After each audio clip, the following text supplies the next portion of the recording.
আজকে আমি তোমাদের সাথে রথের দিনের ব্লগটা শেয়ার করব। হ্যালো এভরিওয়ান, আমার নাম তিয়াশা আর আমার মিনি ব্লগে তোমাদের ওয়েলকাম। জানি অনেকটা দেরি হয়ে গেছে, কিন্তু কি করব, এখন বাড়িতে থাকছি না, এত কাজের চাপ বেড়ে গেছে যে আর ব্লগই দেয়া হচ্ছে না, বাট আমি চেষ্টা করছি। আজকে সকালে উঠে তাড়াতাড়ি করে স্নান করে পুজো দিতে বসে পড়েছি। আমাদের বাড়িতে জগন্নাথ দেবের ফটো কিংবা মূর্তি কোনোটাই নেই, তাই শ্রীকৃষ্ণের ছবিতেই জগন্নাথ দেবের প্রিয় হলুদ ফুল দিয়ে সুন্দর করে সাজিয়ে পুজো দিয়ে দিয়েছি, আর কর্পূর দিয়ে একটু আরতিও করে নিয়েছিলাম। এবার আমি হয়ে গেছি রেডি। এখানে মা করে দিয়েছে কফি, একটা টোস্ট চুবিয়ে খেয়ে বেরিয়ে পড়লাম। সকালে বেশি কিছু খেতে আমার ভালো লাগে না, তো ভাই আমাকে তারপর রাস্তার ধারে ছেড়ে দিল, ও একটু বেরিয়েছিল দরকারে। তারপর আমি টোটো ধরে ঢুকে গেলাম অফিস। আজকে লাঞ্চে মাকে ভাত ভাজা করে দিতে বলেছিলাম। ভাত হলে আমার ওই ডাল তরকারি নিয়ে যেতে ভালো লাগে না, আর না হলে বেশিরভাগ আমি রুটি নিয়ে যাই। আর মুখটা ওই রকম করার কারণ আমার হচ্ছে লাঞ্চের পরে প্রচন্ড ঘুম পায়। তো তারপরে আজকে যেহেতু রথ, তাই আমাদের তাড়াতাড়ি ছুটি দিয়ে দিয়েছিল। আমার অফিস কালিগরা তো বাড়ি চলে গেছিল, বাট আমি একা একাই এইদিকে রথ দেখতে চলে এসেছি। আসলে আমাদের অফিসটা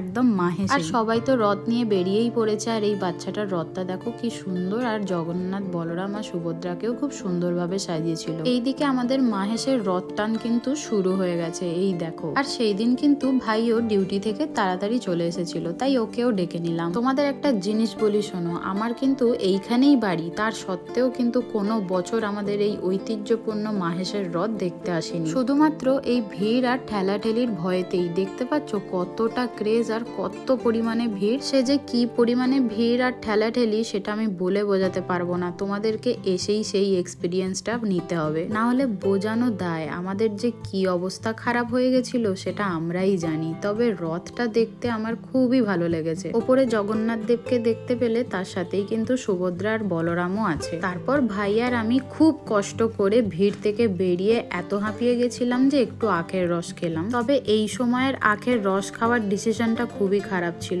এখনকার আখে কিন্তু মিষ্টি হয় না, বর্ষাকাল তো। তারপরে ওখান থেকে বেরিয়ে চলে আসি আমাদের পাড়াতে। আমাদের পাড়াতে লাইন দিয়ে দেখছি রথ যাচ্ছে, প্রায় আমি নয় করে গুনলাম 7-8টা রথ তো যাচ্ছেই পরপর। আর ছোট ছোট বাচ্চাগুলোও খুব আনন্দে আছে। দেখো, ছোটবেলায় আমি তো কোনোদিন রথ নিয়ে বেরোইনি, তবে সবারই ইচ্ছা যায় যে রথ নিয়ে বেরোবো। আর বাড়ি আসার সময় কিন্তু জিলিপি নিয়েই বাড়ি ঢুকেছিলাম, তো মাকে দিলাম জিলিপি। আমি তো একদমই জিলিপি খাই না। আর রথের স্পেশাল আজকে রাতের মেনু ছিল রাইস আর চিকেন কষা। তো এইভাবেই রথটা কাটালাম।